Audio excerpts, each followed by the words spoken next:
You can't go without sleep. What they did?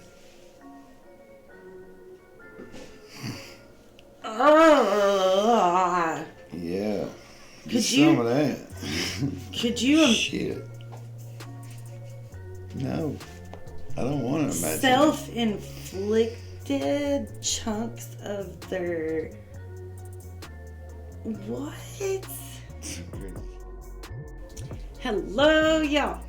I'm Jen, and this is Jay. And together we push play. We are back with another reaction video for you guys, and we are doing Mr. Ballen, of course. The video is titled The Russian Sleep Experiment, aka the most horrifying human experience in history. Y'all ready? I'm ready. I'm ready. Let's go. It turned out that he had physically torn his vocal cords from screaming incessantly.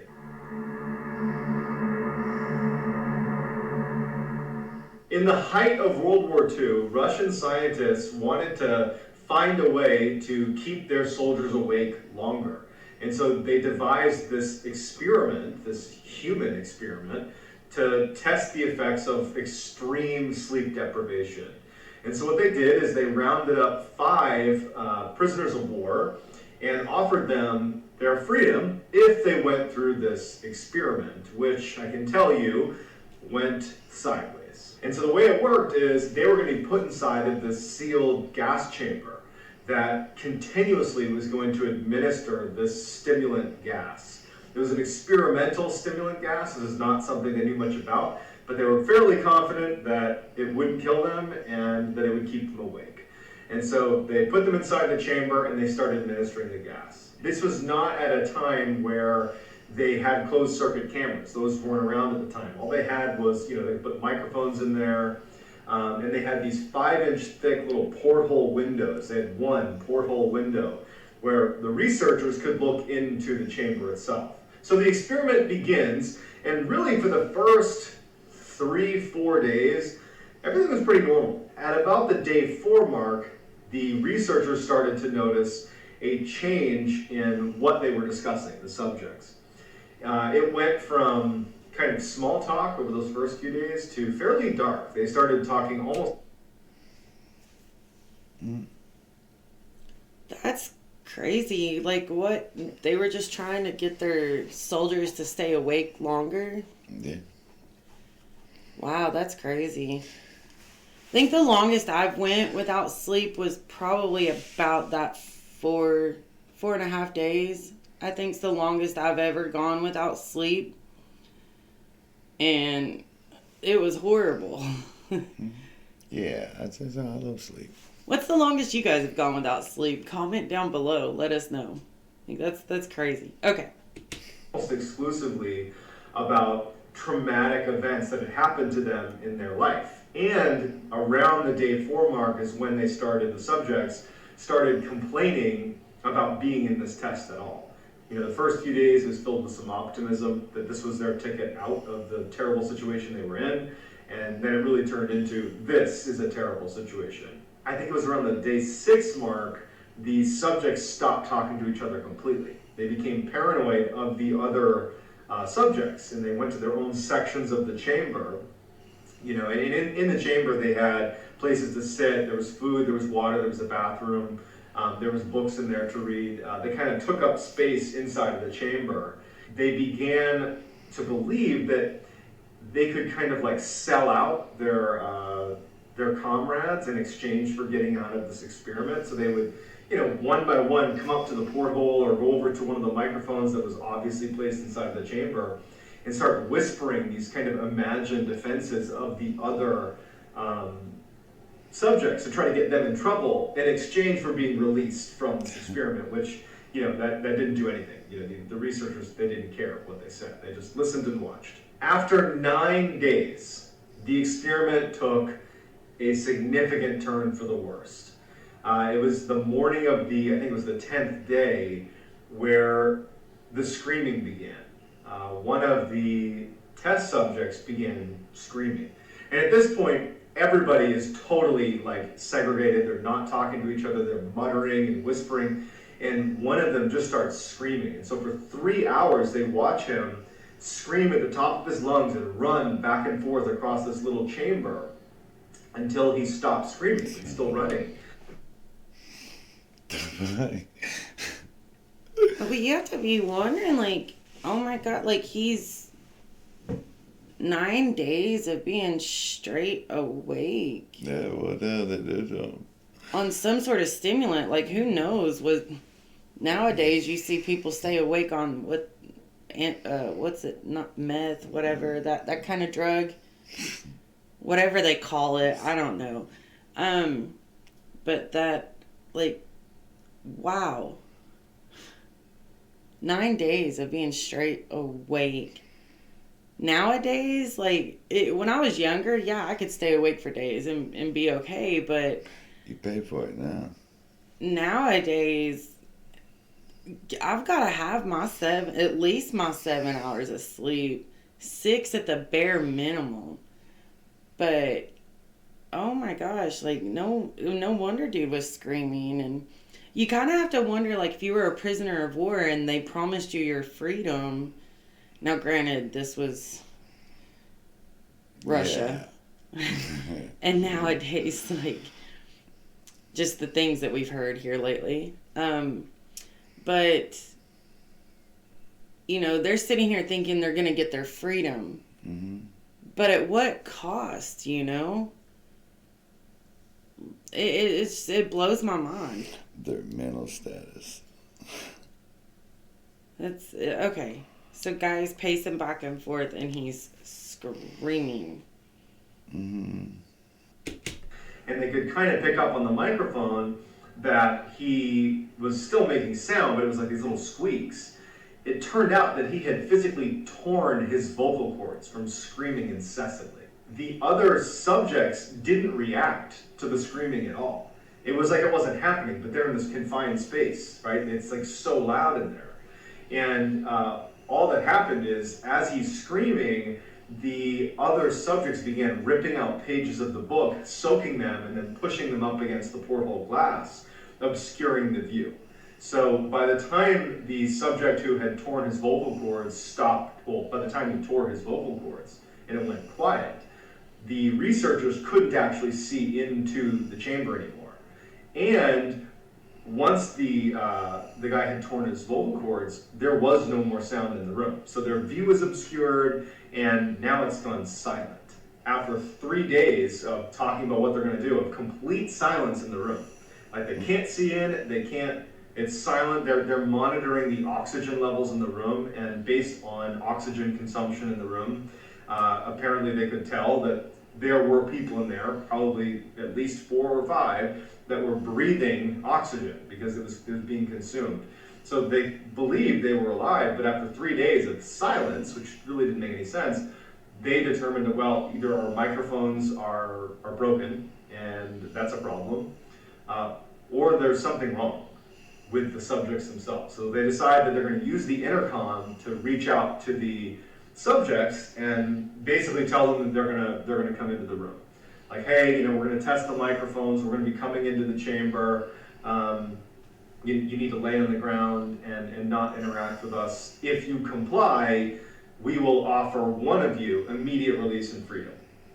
So there's silence after they use the intercom. They decide to do that. They talk through the intercom, and one of the subjects, now to this point again, for 3 days it's been silent, and one of the subjects, clear as can be, talks into the microphone and just says, "We no longer want to be freed." And so the researchers were like, okay, I guess they're alive and our microphones work, so they don't go in. They stay out of the chamber. Silence continues all the way up until the 15th day because, you know, the window's still obscured, the subjects are not speaking, they're not muttering, they're not whispering, it's just silence. And on the 15th day, at midnight on the 15th day, they decide that the experiment was over. And so what they did is they flushed the room of the stimulant that had been continuously pouring into the room. They turned that off, and they replaced it with fresh air. And that's when they started hearing the screaming from the subjects inside of the chamber. They were begging them, the researchers, to turn the gas back on, pleading. They done got addicted. Yeah. Oh my gosh. That'd be crazy. That I didn't see coming. Wow. Like, talk about being mind blown right now. No shit, like me too. Like, they finally get fresh air, and they're, like, finally free of that stimulant that they've been pumping into their bodies. But they need it back. And then these guys are begging for it back at this point? Oh my gosh. That's crazy, you all. Like, that's just crazy. With them, like begging, please turn it back on, as if they were dying. And then they open the chamber, and now they're laying eyes on the chamber for the first time since like the 10th day. So it's been like 5 days. And they're seeing the chamber with their own eyes for the first time, and it's straight out of a horror scene. 4 of the 5 subjects were still alive. The 5th subject, who had perished at some point, there was chunks of flesh that had been taken off of his chest and his leg and had been jammed into the drain in the center of the room. And they had turned on the water in the bathroom and had flooded the room. There was almost 4 inches of water on the ground, like murky, stagnant, like, lots of gross stuff in their water all over the ground. And there's this dead subject. And all 4 of them have also, there's chunks of their own flesh that's been ripped off of their body. And it was later determined that it was self-inflicted, these chunks of meat that had been pulled off of them. And it was... Yeah. Could some of that. Could you... Shit. No. I don't want to imagine. Self-inflicted chunks of their... What? Good. Could you imagine being one of those scientists that, like, open the door? First of all, I wouldn't want to participate in something like that. I couldn't even do that to a mouse. Yeah, like that's ridiculous. But anyways, wow. Yeah. But could you imagine being the person that opened that door, seeing 4 inches of this probably sewer infested meat, blood, watery nastiness, 1 dead person and 4 alive with chunks of, like, I can't even imagine, like, I can't even try to even picture something like that. I'll probably just shut the door back. Just walk away and just shut the door back. I mean, that would be my reaction. That's what I would do. Oh my gosh. Okay. Wow. Okay. Let's hear what happens. It was not by teeth either. It was by hand. And also, they weren't eating it. So they were ripping off pieces of their body and eating it. God. They were eating it? Like, I picture those people, like, on the streets you see that they're, like, doing drugs and they're all the time sitting there picking at their skin. And they said they didn't use their teeth, right? Ew. So, I wonder if it's kind of like that. Like, it just... Oh. Okay. The food storage that was down there hadn't been touched in days. It was like they had all completely lost their mind and began eating themselves. These subjects did not want to leave the chamber. They just continued to beg for the gas to be turned back on. And so finally they brought in some soldiers to actually extract the living subjects out of the chamber, but they fought so aggressively to stay there. And in fact, one of the subjects jumped up and bit the neck of one of the soldiers, and he actually bled to death.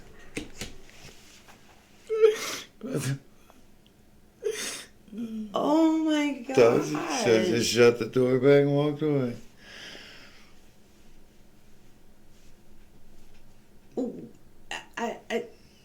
Wow.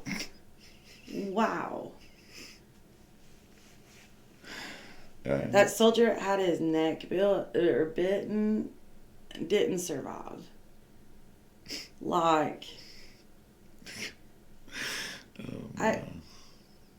could he not, like, fight the guy off that, like, took a chunk of his neck? Like, why? Where did these thoughts even come from, people? Like, who got the bright idea to be like, hey, let's experiment on these guys and see how long we can keep them awake for?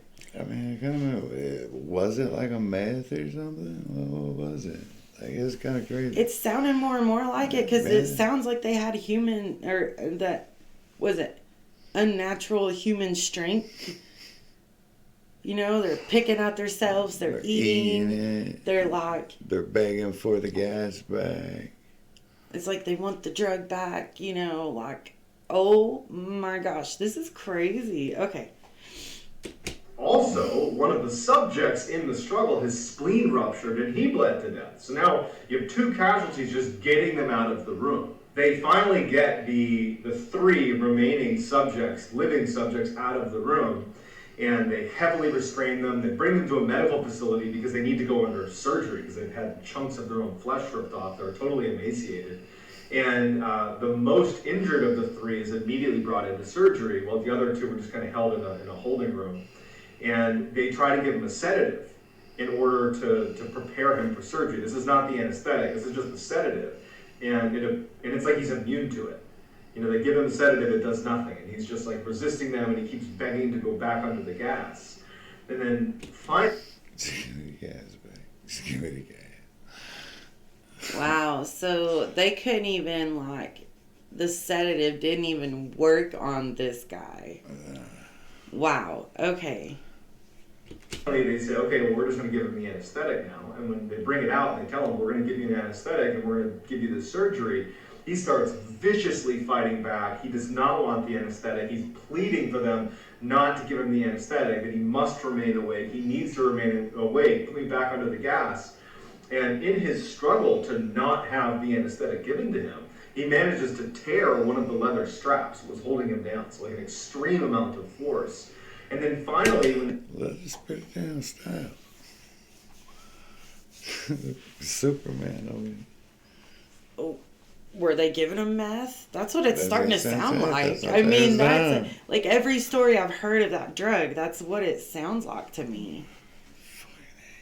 That's crazy. It is. Okay. Leather straps was holding him down, so like an extreme amount of force. And then finally, when they give him the anesthetic, they had to give him like 10 times the dosage or whatever just to get him to calm down. As soon as he fell asleep, he died. So after he passes away, they move on to the next worse off subject, the guy who had torn his vocal cords and couldn't speak. They bring him in for surgery, and he can't speak, but he's shaking his head because he doesn't want the anesthetic, he doesn't want to go under surgery, and he's fighting with them, and he actually just passes out from exhaustion. And he too, once he falls asleep, or I guess falls unconscious, he dies as well. So now there's only one subject left. Did they get like a premonition that if they fell asleep they would die? During this experiment, did they like meet God and he was like, it's almost your time? Or did they meet the devil and he was just like, the second you go, you're mine? You know, like, what happened to these guys? Oh, no. Like, oh my gosh. Okay, so one remaining. Let's go. Other 2 that had lived to be pulled out of the chamber have now died as soon as they fell asleep, and the scientists don't have any idea why. Instead of bringing the last survivor into surgery, because now they've witnessed 2 surgeries end in death, they decide, let's put this guy back in the chamber and turn the gas back on, because apparently that's the one thing that's keeping these guys alive. And so in preparation for being put back... No. So a group of scientists came up with that, thought... It took some scientists, but I'm telling you. Oh, the one thing that must be keeping them alive is the gas. I mean, it's not the cause of it, obviously. Wow. Oh, okay. Apparently that's the one thing that's keeping these guys alive. And so in preparation for being put back into the chamber, they hooked him up with an EEG that basically measures your brain waves, which I guess they hadn't done to this point in the experiment. And so they put him in there, and the scientists are watching the readout of the EEG, and they noticed that like his lines would just, inexplicably flatline and then go back to up and down and then flatline again. And one of them had the wherewithal to look at the subject as it's flatlining, and they could see that every time he closed his eyes, it was like he was micro-sleeping, like these little blanks. Basically, every time he fell asleep for a fraction of a second, it was like he was suffering a brain death over and over and over again. And as they're monitoring this, and they know what just happened to the other two, they died when they fell asleep, they're trying to rush to get the gas turned back on to keep this guy alive. But they didn't do it in time, and he eventually succumbs and falls asleep. And they can see, before he ultimately dies, that initially when he finally fell asleep, the EEG showed that he had fallen into a deep sleep. And then he flatlined and his heart stopped and he died. All of the subjects died, and no one really knows what killed them. Was it the sleep deprivation? Was it the gas? It could be a mixture of the two, but we'll never know. But either way, all of them died. Now... Oh. No. No, it wasn't a gas. It wouldn't have nothing to do with it. I mean, you can't go without sleep. What they did? I wonder, like, how long it took the group of 5 guys to realize that they were experiencing, like, a slow death every time they would go to sleep.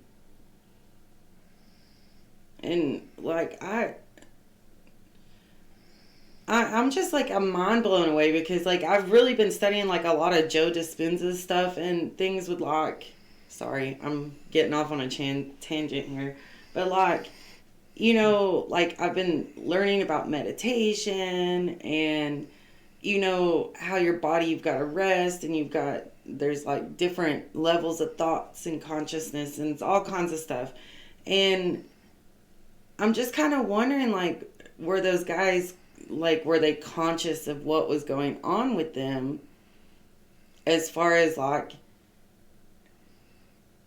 dying a little bit each time or something? I don't know. My brain is just so, like, scattered right now. I have so many thoughts and they're all, like, coming in and I can't put them into words right now, you guys. So, I don't know. This is just, it's crazy. You can't go without sleep.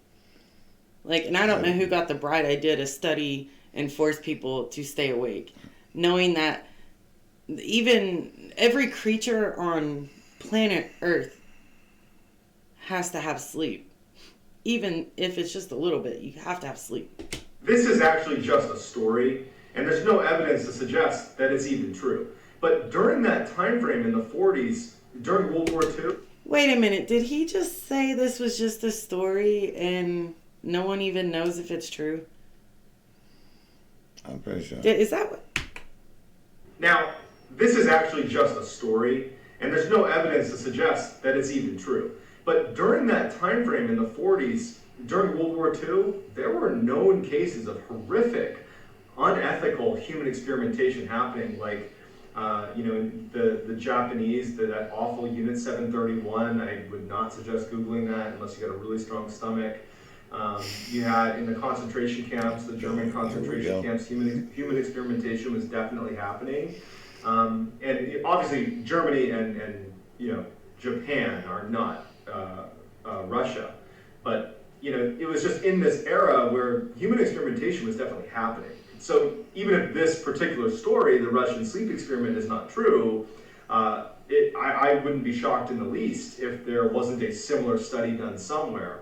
Obviously, the results could vary dramatically, but I do think that it's certainly possible that something like this could have happened. We continue to study sleep and sleep deprivation, and really there's not much known about it. We don't even really know why we sleep. But we do know that you will die if you go without sleep. I think the longest any human went without sleep was like 18 days. And I can actually speak from my own experience. I was a Navy SEAL for 7 years, and we go through something called Hell Week in initial training, where over a period of 5.5 days, you sleep for a total of 4 hours. Not every night 4 hours, but a grand total of 4 hours.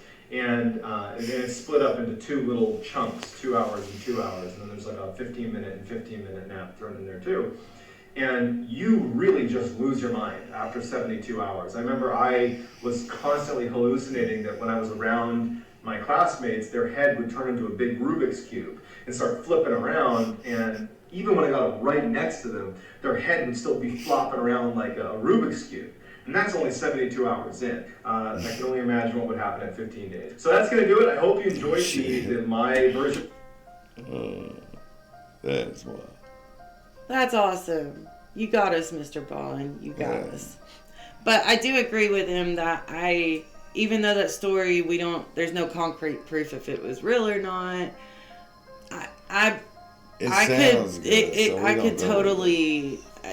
sounds believable, and that idea had to come from somewhere. Yeah. So something like that has happened. Now, to what extent, you never know. Yeah.